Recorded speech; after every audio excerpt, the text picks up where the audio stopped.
They say that every great civilization is built upon a story, a myth that explains not only where its people came from, but why they belong to the land they inhabit.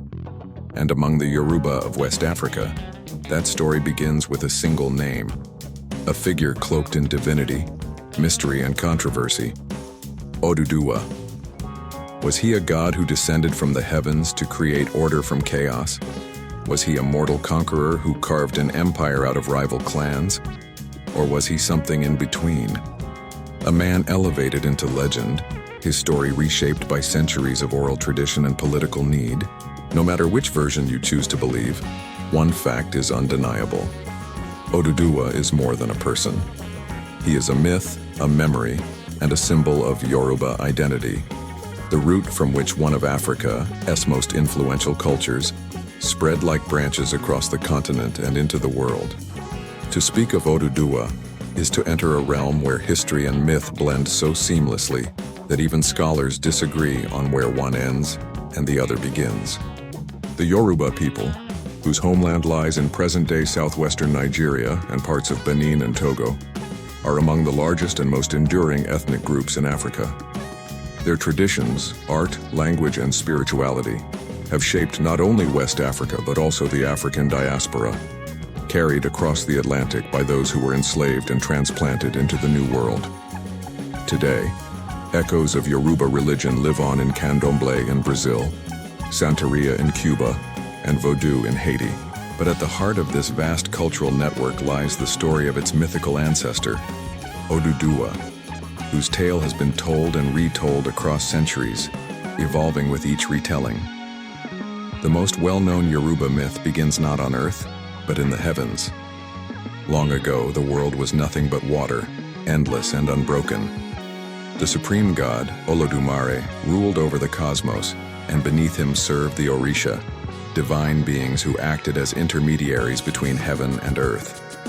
Among them was Obatala, tasked by Olodumare to descend from the heavens and create solid land upon which humanity could live. Obatala took the chain of descent, a snail shell filled with sand and a rooster to spread it. But on his way, he grew weary and drank too much palm wine, falling into slumber before completing his mission. It was then that Oduduwa, sometimes described as Obatala's brother, seized the task.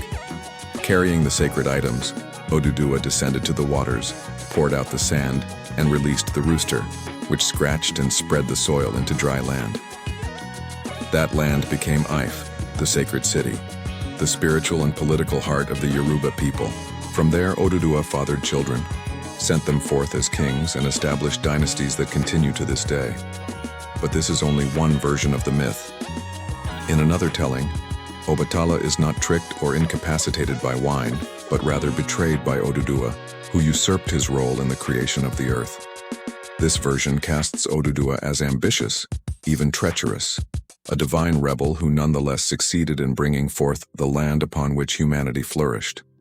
Some Yoruba traditions go even further, suggesting that Oduduwa was not divine at all but a mortal leader, perhaps a conqueror who came from the east, leading a band of warriors into Ife and establishing dominance over its people. According to this narrative, he may have come from the Middle East, from Mecca, or from regions beyond the Niger, and his story was elevated into myth to sanctify his authority. And here lies the controversy. Who was Oduduwa really? Was he the son of heaven, a divine architect of the earth itself? Was he a usurper who took another's mission and turned it into glory? Or was he a flesh and blood man, a leader whose victories were so profound that they became the stuff of legend?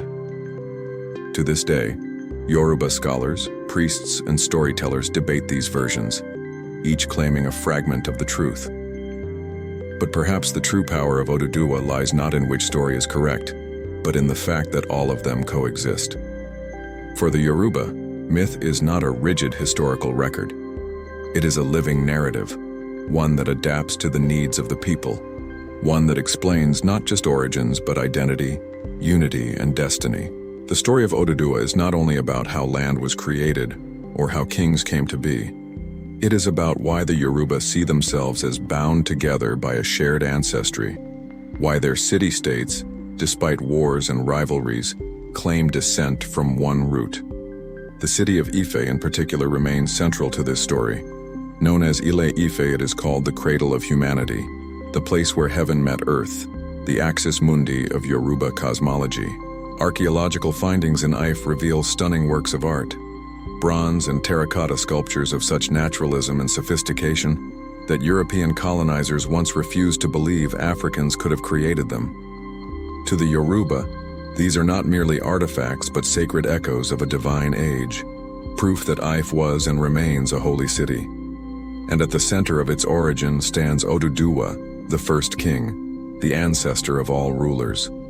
His palace, his shrine, his memory still command reverence centuries after his death or ascension. Oduduwa is said to have fathered many children, each of whom went on to found kingdoms across Yoruba land.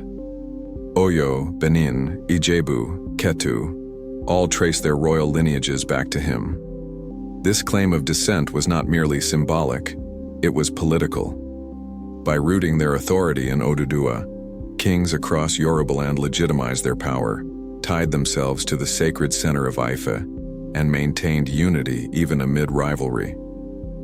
To challenge a king was not just to challenge a ruler, but to challenge the bloodline of Oduduwa himself. And so Oduduwa's story became the bedrock of governance, a myth that held societies together, even in times of strife. Yet as powerful as this myth was, it also carried tensions. In some traditions, Obatala's followers argued that Oduduwa was a usurper, that Ife belonged first to them, that Oduduwa seized power through trickery rather than divine sanction. This conflict between the cults of Obatala and Oduduwa simmered beneath the surface of Yoruba religious life, manifesting in rituals, festivals, and even political disputes. But far from weakening the culture, these rival interpretations enriched it, allowing multiple voices to shape a shared identity. Beyond politics and religion, Oduduwa's story has also been used to explore questions of destiny.